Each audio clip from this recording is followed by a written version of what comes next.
I think it's naturally quite a complex relationship in some ways post the end of the empire. I think India made the sort of significant move of remaining in sort of inside the Commonwealth of Nations when it became a republic. And typically, to be honest, we've pretty much had different pathways, I think, post since then. I think that the first real sign of that was the Cold War, where, of course, UK became one of the founding members of NATO, supporting United States of America. India joined the non-aligned movement, where it essentially decided to not take sides on either party. So I think that was probably the start of I wouldn't say a divide, but a definite difference in opinion on the two countries. And I think naturally, so it sort of made sense. India's military equipment throughout history, generally, Russia and Soviet Union has been the sort of biggest partner. So I don't think there was necessarily a lot of bad blood in the situation. I think as we fast forward to now, in the last 10, 15, 20 years, there has been a sort of new movement, if you like, in the UK, which is sort of said that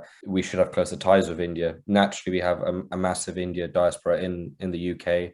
Indians in the UK actually outperform British white people. So in almost every scale that there is, whether it's economically, education, managerial positions, all the way down to least likely to go to jail, they beat your typical white British person in England. There's been natural change there, I think, in terms of feeling between lots of people in this country towards India and wanting closer ties. And to be honest, it was part of not just India, but a massive thing of the Brexit movement was building closer ties outside of countries, outside of the European Union. And there's been a massive thing in this country, a massive movement, which was, it's not necessarily fair that someone from, let's say, France or Greece, maybe not qualified, has no qualifications, can come into this country straight away. Whereas someone in India who is extremely qualified, we actually have a skill shortage, finds it incredibly difficult to come in. So that kind of sentiment really started to brew, and I think now we're starting to see some positive movement. I think there's a long way to go, but yeah, there's definitely some really positive movement now. It's worth noting, even for UK exports to India,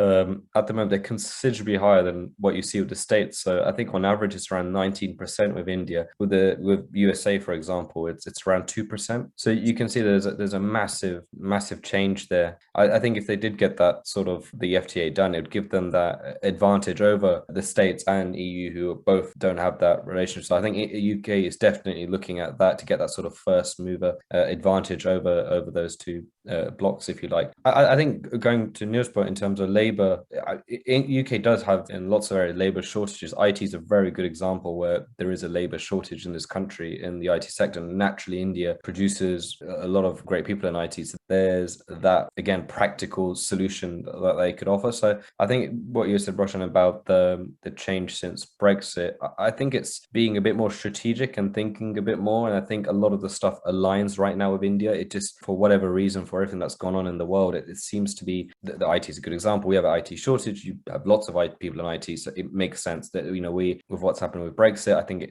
UK has now decided that it needs to pay a much bigger attention to countries outside. Naturally, again, India is expected to be the third biggest economy by 2050. So again, it makes sense for us to get in there early. I also want to sort of raise about how, in terms of student visas, is a massive thing that we talk about a lot in the UK. So I think there's a massive push. We've already done it with Australia. I think we're looking to do something similar with India right now in terms of making it easier for students to come to this country. So I mean, the Australians, for example, I think it's between age 18 and 30, they can stay in this country unrestricted for 2 years on a student visa. So they can study in the UK, they can work in most jobs. For example, Boris Johnson has spoken about how he wants to do the similar sort of thing with India. So there is, in terms of course, the FTA is the focus, and I 100% should be. But I think there's a lot more around that as well that can happen. And you've rightly talked about the military side of things. And I think the FTA opens up a very practical solution for both countries. I think as India sort of moves away from Soviet Union, Russia kind of relationship, and we kind of move away from China reliance, I think it just is kind of come at the right time.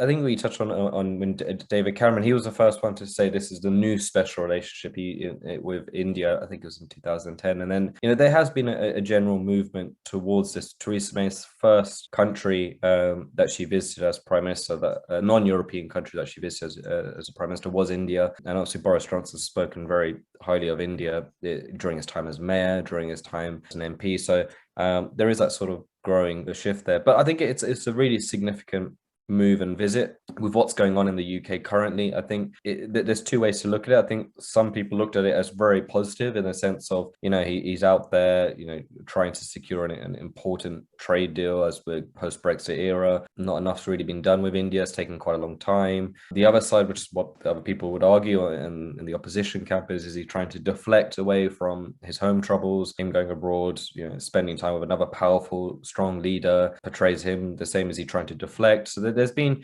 I'd say it's been fairly mixed response. The visit itself, if you just isolate that, I think that's been very successfully perceived in the UK. Everyone is generally very happy at him being in India, actually making the effort. I think it's similar to what Neera's been saying. There is a sort of change in what's going on across the world. I think COVID-19 has really highlighted that. In England, there's a massive shift to move away from China.